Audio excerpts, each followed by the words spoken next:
초기 기독교 역사는 박해로 점철된 역사였습니다.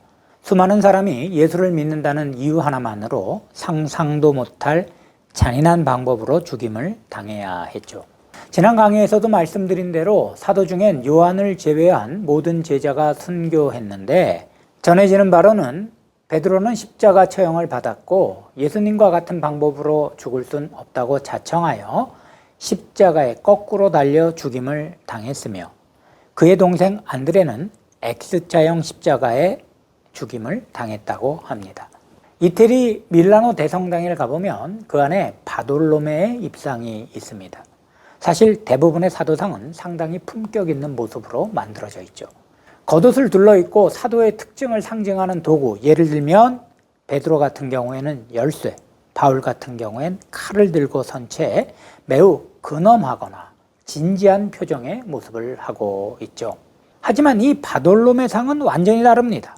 아무것도 모르고 보면 민머리에 단단한 근육질의 한 남성을 표현한 것 같지만 실은 벗겨진 살가죽 아래 근육만 남아있는 모습을 묘사한 것이죠. 동상의 뒷부분을 보면 그의 벗겨진 얼굴 가죽도 있습니다. 끔찍스레 보이긴 하지만 한편으론 당시 사도들이 복음을 위해 얼마나 희생적인 삶을 살았는가를 생각해보게 하는 작품이기도 합니다.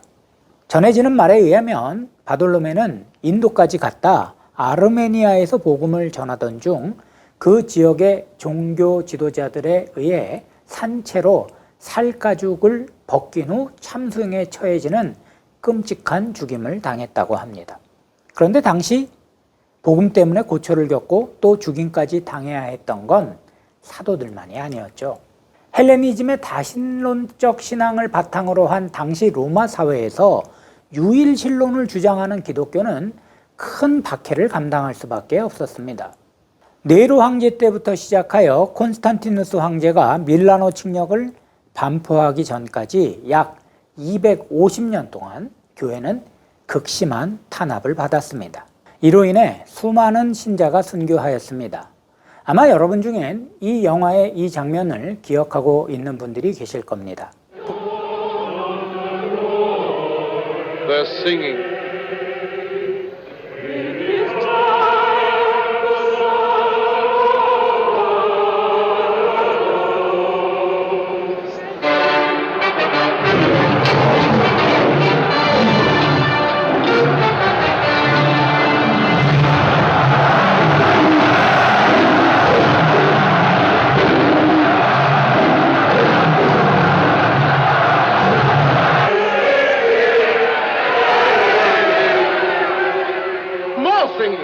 Why aren't they afraid?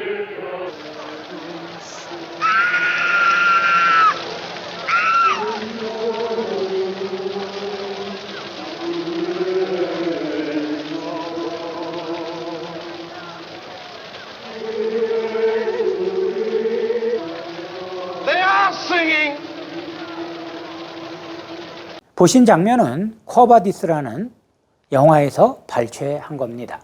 AD 64년 대화재로 인해 로마 시내 대부분이 불에 타자 당시 황제였던 네로는 성난 민심을 달래기 위해 기독교인들을 방화범으로 몰아 책임을 돌렸고, 이에 역사상 최초의 기독교 박해가 일어나 수많은 신자가 죽임을 당했는데, 쿼바디스는 바로 이 사건을 모티브로 만든 영화입니다.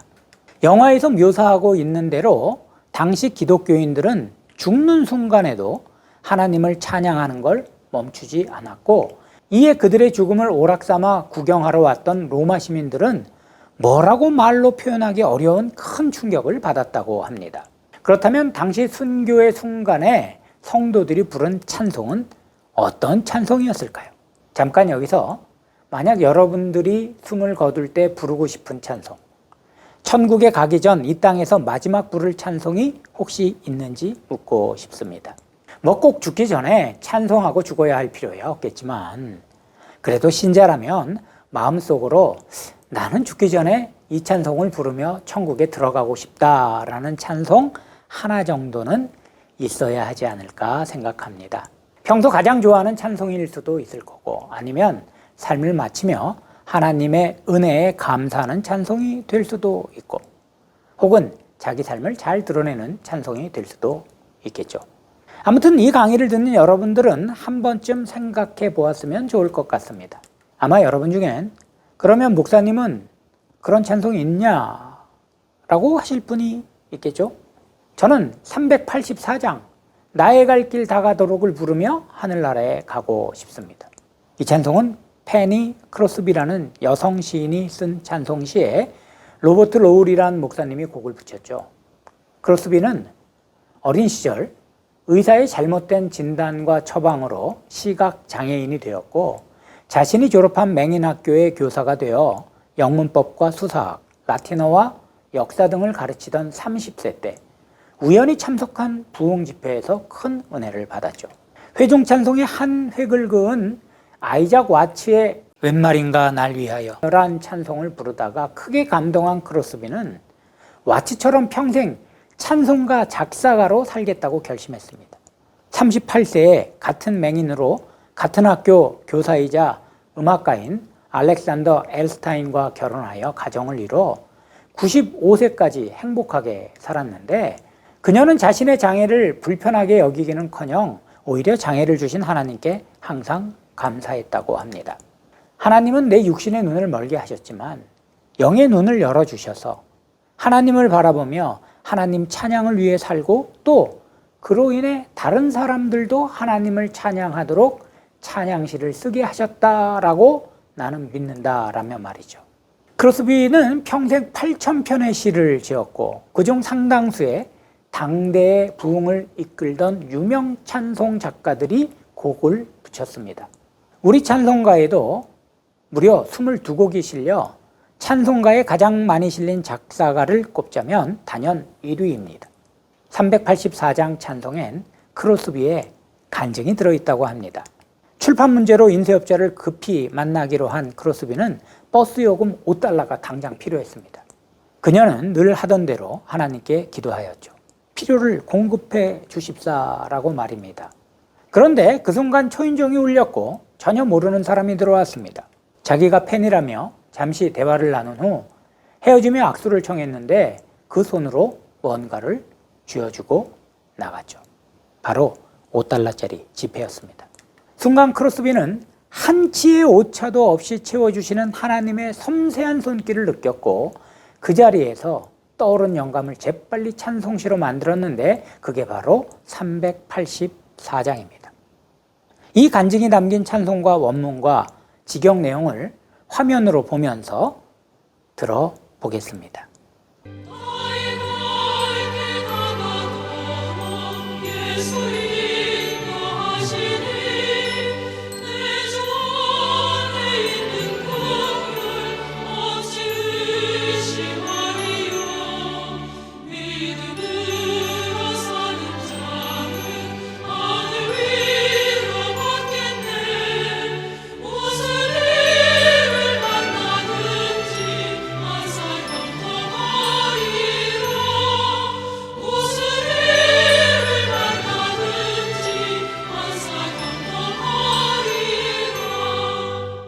지난 시간 바울의 서신을 통해 당시 교회에서 불렀던 노래들로 시와 찬송 그리고 신령한 노래가 있었다고 말씀드렸었죠. 시는 유대교 전통 속에 불렀던 시편가일 가능성이 크고 찬송은 성삼위 하나님을 직접 찬송하는 노래였을 것이라고 했습니다. 그리고 또 하나의 노래인 신령한 노래에 대해 다음 시간에 살펴보겠다고 했었는데 오늘은 바로 당시 성도들이 부른 새로운 종류의 찬송인 신령한 노래에 대해 살펴보겠습니다. 아마도 이렇게 신령한 노래라고 불리는 노래들은 384장처럼 한 개인의 간증이나 신앙적 고백이 들어있는 노래였을 겁니다. 바울이 시와 찬송 외에 신령한 노래를 그의 서신에 특별히 언급한 것을 보면 당시 교인들이 이미 이런 노래들을 많이 부르고 있었다는 것을 알 수 있습니다. 이는 요즘으로 치면 일종의 CCM이라고 하겠습니다. 이번 학기 말쯤 다룰 텐데 CCM이란 Contemporary Christian Music의 약자로 직역하면 동시대 기독교인의 음악이란 뜻으로 이는 시대적인 장르에 맞춰진 기독교 음악을 뜻하는 것이죠. 그러니까 초대교회 때부터 신자들은 당시 흔히 불리던 노래 장르에 개인적 신앙의 내용을 자유롭게 가사로 붙여 노래했었단 말입니다.